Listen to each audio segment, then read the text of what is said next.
बिस्मिल्लाहिर्रहमानिर्रहीम। अल्लाह के नाम से शुरू जो बड़ा मेहरबान नहायत रहम करने वाला है। देखती आंखों सुनते कानों को मोहम्मद इरफान की तरफ से सलाम कबूल हो। दोस्तों आज मैं आपको इमली की चटनी बनाना सिखाऊंगा और वो भी मुनफरिद अंदाज से और बहुत ही ज़बरदस्त इसका टेस्ट होगा। आप इसको ज़रूर ट्राई करें। आप इसको समोसों के लिए यूज़ कर सकते हैं, पकौड़ों के लिए यूज़ कर सकते हैं, आप इसको पिज़्ज़ा के लिए यूज़ कर सकते हैं। दोस्तों फर्स्ट ऑफ ऑल मैं इमली ले रहा हूँ जो मैंने तकरीबन 2 घंटे पहले इसको भिगोई है। अब इसके सीड जो मैं वो अलग कर लूँगा। उसके बाद दोस्तों ये चीनी है तो 1 कप से थोड़ी कम है इसके अंदर, और मैं थोड़ी सी शामिल करूँगा चीनी। तो दोस्तों उसके बाद अनारदाना है दोस्तों, उसके बाद जो मैं ले रहा हूँ खुश्क धनिया कुटी हुई, उसके बाद अदरक पाउडर, उसके बाद दोस्तों ये अजवाइन ले रहा हूँ, उसके बाद दोस्तों ये सॉल्ट यानी कि नमक ले रहा हूँ, उसके बाद ये लाल मिर्च कुटी हुई ले रहा हूँ, उसके बाद ये खजूर है जो खजूर को मैंने इसके बीज मैंने अलग कर लिया है।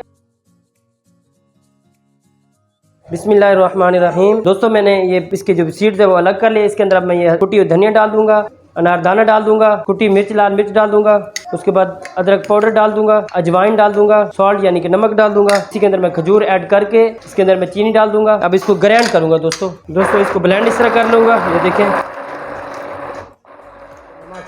दोस्तों एक पैन मैंने आग पे चढ़ा दिया। इसके बाद जो मेरा इमली का पल्प था मैं इसी के अंदर डाल दूंगा। ये देखें इसको इसी के अंदर पकाऊंगा। ये देखें इसके अंदर ये मैंने थोड़ा सा पानी डाला है। तो दोस्तों हल्की आंच पे मैं इसको आग पे इस तरह पकाऊंगा जब तक ये गाढ़ा ना हो जाए। बहुत ही ज़बरदस्त ये चटनी, आप इसको ज़रूर बनाएं आप दही बलों के लिए, इंशाल्लाह आपको मज़ा आएगा। दोस्तों बिस्मिल्लाहिर्रहमानिर्रहीम। दोस्तों ये देखें गुड़ मैं इसके अंदर डाल रहा हूँ। अब इसको साथ साथ इसको पकाऊंगा। दोस्तों ये देखिए इमली की चटनी बनकर रेडी हो गई। तकरीबन 5 से 7 महीने इसकी चटनी को मैंने बनाया है। दोस्तों आप इसको ज़रूर बनाएं। तो मुझे अगली वीडियो तक दीजिए इजाज़त। देखते रहिए मेरा फूड ट्यूब चैनल। अल्लाह हाफिज़।